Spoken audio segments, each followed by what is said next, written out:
Manusia mulia karena adabnya. Salah satunya adalah adab dalam berbahasa atau apa yang kita sebut dengan kesantunan berbahasa.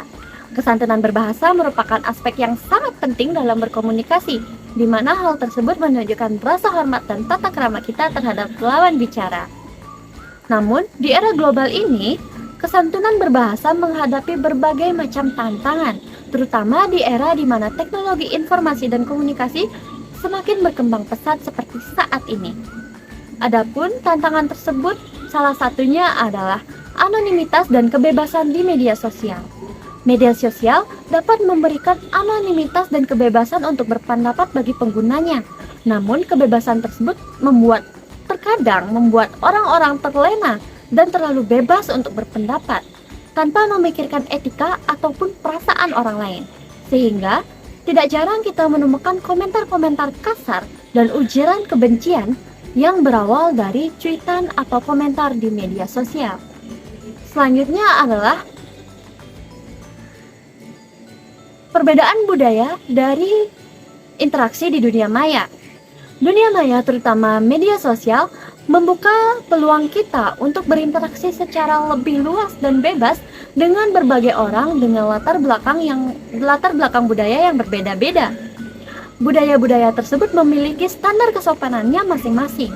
Bisa saja suatu hal yang sudah lumrah atau dianggap biasa di budaya yang satu dianggap kasar atau bahkan tidak biasa oleh budaya yang lainnya, sehingga kesalahpahaman dapat terjadi bagi pihak-pihak yang terlibat. Tantangan yang lainnya berasal dari perubahan gaya bahasa bagi anak muda zaman sekarang.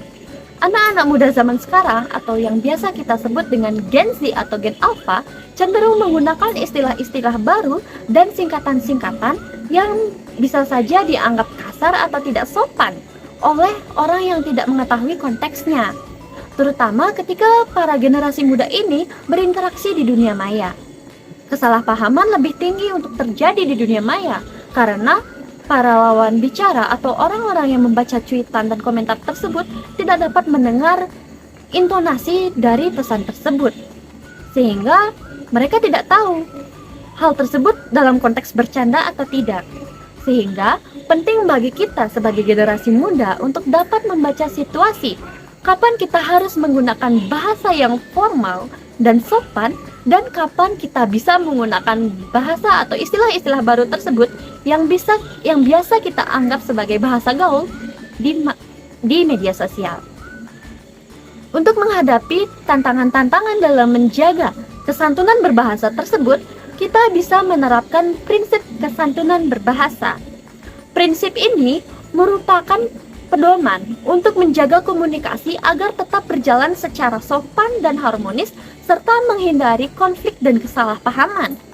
Adapun prinsip kesantunan berbahasa ini terdiri dari 6 maksim, yaitu yang pertama adalah hak maksim atau maksim kebijaksanaan, yang kedua ada appropriate maksim atau maksim penghargaan, kemudian ada generosity maksim atau maksim kedermawanan, ada modesty maksim atau maksim kerendahan hati, yang kelima ada sympathy maksim atau maksim simpati, dan yang terakhir ada agreement maksim atau maksim kesepakatan.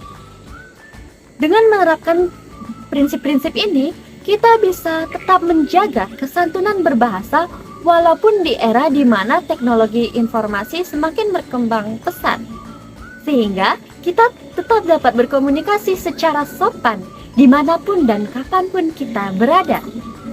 Sekian dari saya dan terima kasih.